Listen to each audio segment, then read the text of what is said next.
لکھنؤ کے railway station پر ایک بڑا دلچسپ، یہ سچا واقعہ ہے، جوک نہیں ہے۔ ریلوے اسٹیشن پر کافی ٹی اسٹال پہ ایک انگریز کھڑا ہوا کافی پی رہا تھا۔ ہمارا ایک نوجوان بھی وہاں پہنچا کافی پینے، اس نے بھی کہا کہ ذرا بھائی صاحب ایک کافی دے دیجئے۔ اب جو کنیکیوں سے دیکھا تو دیکھا انگریز کی کافی کے مگ میں برف کے کیوب پڑے تھے، آئس کیوب۔ تو ہمارا نوجوان یہ سمجھا کہ فیشن بدل گیا ہے، اب فیشن جو ہے وہ کافی میں برف ڈال کے پینا ہے، تو اس نے اپنا مگ بڑھا دیا کہ بھائی صاحب اس میں بھی ذرا برف ڈال دیجیے۔ غلامی کی انتہا ہے۔ کسی نے بال بڑھا دیے، ہو سکتا ہے کہ ہیئر کٹنگ کے پیسے نہ ہوں تو ہم نے بھی بال بڑھا دیے۔ کسی کے ناخن بڑھ گئے کسی بیماری کی وجہ سے یا کاہلی سستی کی وجہ سے، تو ہمارے نوجوان نے بھی ناخن بڑھا دیے، دیکھ کر ڈر لگے کہ بھائی یہ ایک آدمی ہے یا کوئی اور مخلوق ہے۔ کسی نے پھٹی ہوئی پینٹ پہن لی، آئی ایم سوری ٹو سے، کمال کا فیشن ہے بھائی، پھٹی ہوئی پینٹ، یعنی دل چاہے کہ ایس آئی او والوں سے کہیں بھی چندہ کر کے پیسے دے دو بھائی، تو ہم نوجوان نے بھی پھٹی ہوئی پینٹ پہن لی۔ کسی نے پینٹ کے پیچھے لکھوایا آئی لو یو۔ سبحان اللہ، کیا جگہ ہے جو آپ نے سلیکٹ کی، کیا سلیکشن ہے، کیا ربش لوگ ہیں، کیا آزاد عقل نہیں ہے، کیا انڈیپینڈنٹ سوچ نہیں ہے۔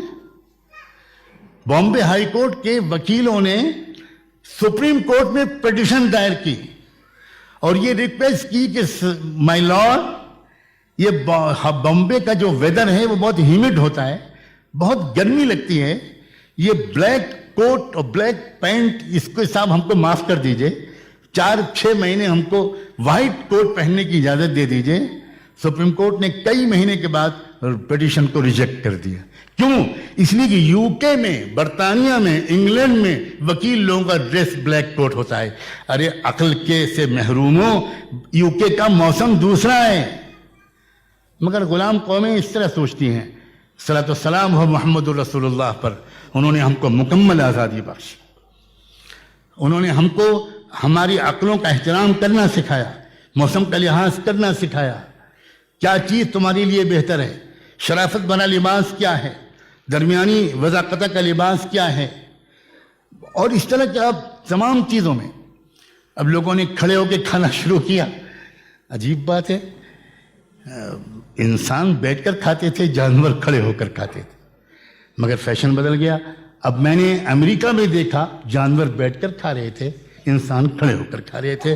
مجھے نہیں لگتا کہ انسان اور جانوروں کو پہچاننے میں ہو سکتا ہے مجھ سے غلطی ہوئی۔ ہاں، میں کچھ کم سمجھ آدمی ہوں، can make a lot of mistakes. کیا ہے یہ؟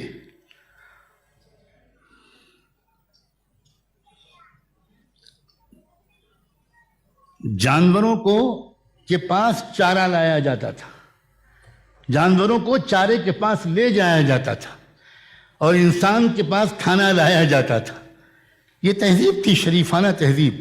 اب ماڈرن فیشن بدل گیا، اب انسانوں کو بھی کھانے کے پاس لے جایا جاتا ہے۔